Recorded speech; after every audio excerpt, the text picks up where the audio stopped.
Welcome to Wordpath, the show about Oklahoma Indian languages and the people who are teaching and preserving them. Tonight is the final program in a series of 4 that we're showing that have to do with an event sponsored by the Intertribal Wordpath Society called A Celebration of Oklahoma Indian Language and Culture. It was held at the Cleveland County Fairgrounds in Norman on October 23rd.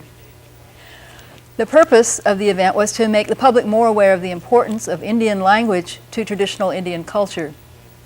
The program featured 6 languages, as well as booths for stores, language programs, and teachers to offer items of linguistic and cultural importance to their tribe. Earlier programs have shown the welcoming remarks of the evening, as well as stories and poetry in Kiowa, Comanche, and Choctaw, hymns in several languages, and Ponca and Caddo traditional songs. Tonight we'll hear excerpts from the remainder of the evening's events, including more Caddo songs and a demonstration of Creek speaking styles. Now let's enjoy more of our Oklahoma cultural treasures. When we were growing up, we learned all the Caddo dances. We used to go to the dance every weekend, which was like about 15 miles from our home, and our parents would drag us there because we didn't want to go. But that's how we learned the dances. And then we moved away from Oklahoma for at least about 15 years and moved back, and we didn't really get back into the dancing until about 10 or 15 years ago, and we thought we could just come back home and the dances would be the same as they were when we were growing up, that there would be dances all the time, every weekend. Well, that wasn't the case. It so happens that there was hardly any dances anymore. No one knew the songs, and just a few knew the songs, but they weren't having any dances. And so when we got involved and started dancing again about 10 years ago, we had to learn those dances again, and we had to revive them really because they weren't doing the Caddo dances anymore. So now we've started a group it's been about 10 years ago. We were involved in the Caddo Cultural Club, and since then we've revived some of the dances. A lot of them we don't do anymore, and our singers, I think my father is probably the last singer, but we're working now with some of the younger people to teach them the songs. We have Caddo classes every other Thursday where we're teaching the little kids the songs and dances so that at least we can revive some of that. We still need singers real bad. We have some grandchildren that know 3 turkey dance songs, and these are hard songs. I even learned one of them while they were teaching, while my dad was teaching the little boys to sing this. It took me about a month to learn this song, and it was like 4 weeks where we sung that song over and over. So it takes a lot of time, and it takes little kids to learn. I don't know how long it's going to take us to get these little kids to learn all these songs. It's going to be years in the future. And my dad is 84 years old, so we just hope that we can keep some of that culture going, and we're trying. The next song my dad is going to sing is a turkey dance song. We do the turkey dance. The Caddos are really well known for the turkey dance. We usually don't do this dance after dark, but it's okay if he sings a song. So we're going to have him sing the song. This song has words, and the words to this song: all right, listen, women. All right, listen, women. When he, which means this was a Caddo man, when he followed him, which was a he's talking about a Tonkawa man. When he followed him, when he caught up with him, that was good. he went and hooped, you know, gave it kind of a war hoop. You went and hooped, Tonkawa. You didn't think they beat you. They beat you with a rock. The men that did it are around somewhere. That's what that song says. So let me have him sing this.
He's going to sing a buffalo song. And this song says, when you see a raven sitting on a hilltop, when you climb to the top of that hill, down below, there you will see buffalo. That's what this song says. This is a ghost dance song, and we'll have my dad sing that song.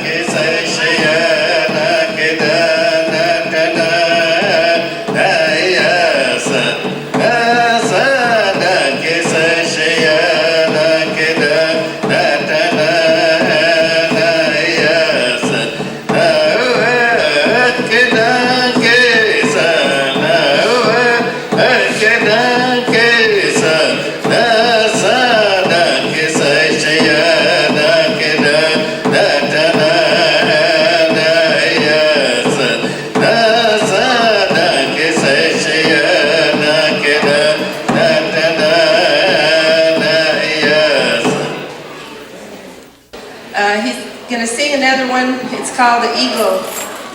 It's about an eagle. The eagle has arrived. Now we see him. We saw him arrive. Now he is amongst us.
Song that was, like they said, with these young folks, they need to get together with the elders and learn these songs so that they can be carried on, the traditions and the culture. As I said, my elder told me that once you lose these songs and your language, then you've lost your culture. Now we have another group coming in to sing for us, and this is the Oto Missouri, Jiwere Nutache. Nutachi, it's the Oto word for, I can interpret it this way. I'll call it water dwellers. Nye, meaning waters. Ta, it's a long story, but the chi means house. So it's Nutachi, Missouri people.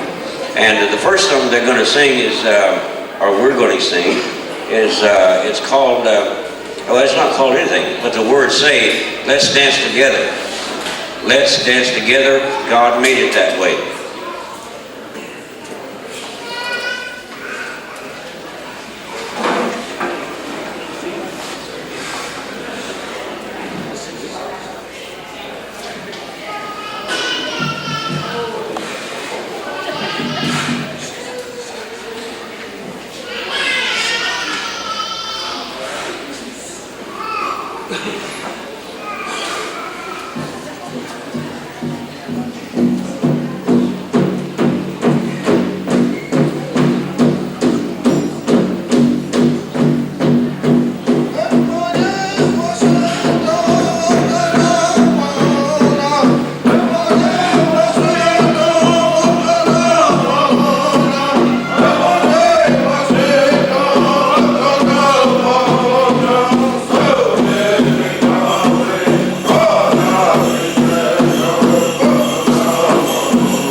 That was the first Sungemi Tawe. It means my horse went by. My horse went by. And then Iroska, that's talking about the Iroska society. In our language, that means, Iro means body, Ska means white body. That was our white body, the name of that, is that Iroska word. The next song is another Oto song, and this song is saying, this is God's day. That's what they said. Hawe jare, ewa o kinyeno.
that this is God's day. That's what they said. Then it says, Wakanda Mangrida. Wakanda Mangrida, up there. Wakanda in heaven. That's what he said. This was God's day. So he's looking after us. She's going to be talking about speaking styles. Yeah. Okay. I call them speaking styles because there's differences in the way people speak, at least in Creek culture. And growing up in a culture, you don't realize some of the things that occur in the conversations of different groups. And I say groups, and I'm talking about how women and men talk very differently. And you know, it was only, I guess, within the last year that I realized this. And I guess maybe in all cultures across the world, women just, they have a different pitch in talking. They're more excitable, and they seem to be more demonstrative in every way. And in Creek culture, that is so. And I just want to do a little thing that I feel like this is the way Creek women talk. And I'm not going to do a scenario, but these are two Creek women talking. And since I don't have a translator, I'll translate this myself, and it'll be paraphrased. Creek Indian woman number 1. Mojanita adut keda sungin amojidon taklegedoes. Today I have so much work to do. Creek woman number 2. Oh, Aniel, Aniel Zokitskis, Jenagis Sulgid amojidon afterwards. Talking about work, oh, I have a lot to do too. Creek woman number 1 says, Boyin Yafkahanes on those. Maybe we'll get it all done by evening. Creek woman number 2 says, Mongatawa? Probably not. Creek woman number 1 says, Walmart Ada Giaza. Would you like to go to Walmart? Creek woman number 2 says, Inga, how are you geese? All right, let's go. That's how Creek women talk. Yeah, the men, they have a very subdued way of conversing with one another. And maybe it's just Creek Indian men, but I've been around enough of them all my life that I see them sitting under the trees, on the porch, in church, and they talk like this. Hadamola, Jesse, he did go. Mangoros, Hijaga, Hofonis. Argument, I forgot to translate. Hadamola, Jesse, he did go. Have you seen Jesse lately? Mangoros, Hijagoros, Hofonis, Hijaga. No, I haven't seen him in a long while. Adamant in Noketitos, Mahogany Pohayams.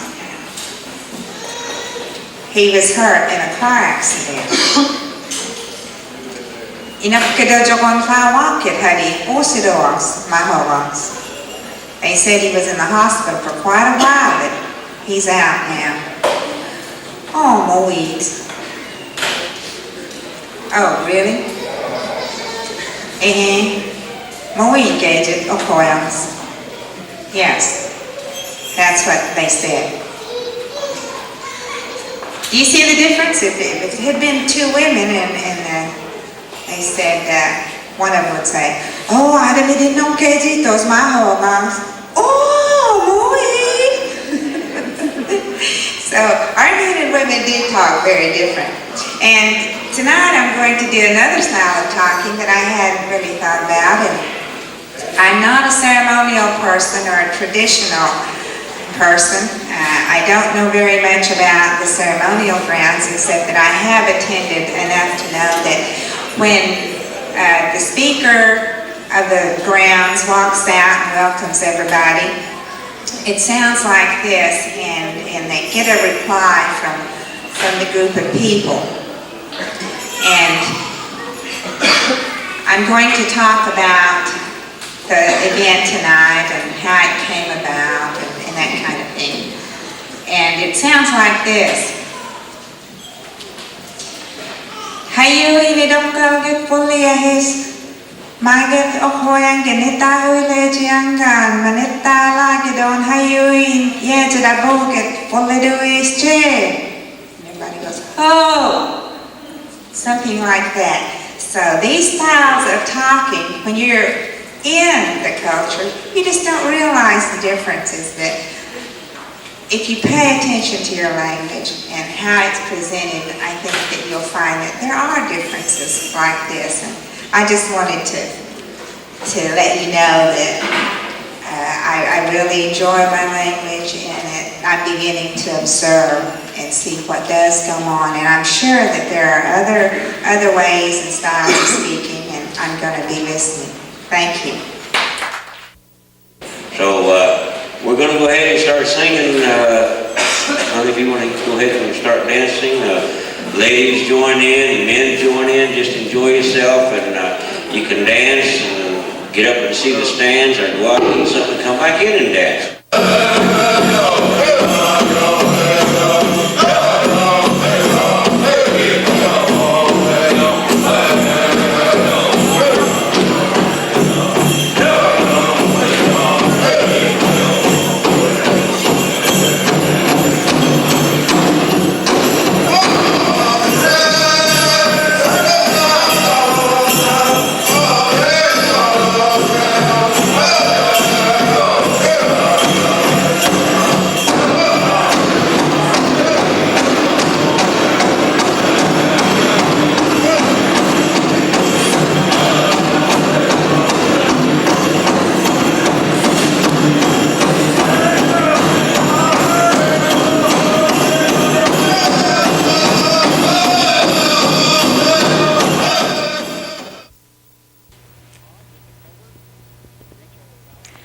A couple of days after this event, I was in line at the grocery store in Norman, and the man behind me, who had been at the celebration, was complimenting me on the program. He went on to say how ironic he thought it was that people are so willing to pay lots and lots of money, go off to some exotic destination around the world to experience a different culture, then they come home and say, my, wasn't that fascinating. He said to me, don't they know what they have right here at home? I quite agree. This was our first annual celebration of Oklahoma Indian language and culture, so we'll be having another one next fall, probably around October, so watch your newspapers and radio and so forth. Next year we'll probably bring in some different languages that we didn't have a chance to feature this year, and of course we'll have more booths and language and cultural and classroom type materials available. I'd like to thank the Norman Arts and Humanities Council and the Norman Hotel Motel Tax, Target Stores, Corumbo Sound Studios, and Mr. Brian Levy, all of whom have supported this program and made it possible. See you next time on Wordpath. Na hene yo hene, na hene yo hene, ana magwana kita, wa pene manaone kita. Na hene yo hene, na hene yo hene, ana magwana kita, wa pene manaone kita. Na hene yo hene, na hene yo hene, ana magwana kita, wa pene manaone kita. Na hene yo hene, na hene yo hene, ana magwana kita, wa pene mana o ne kita.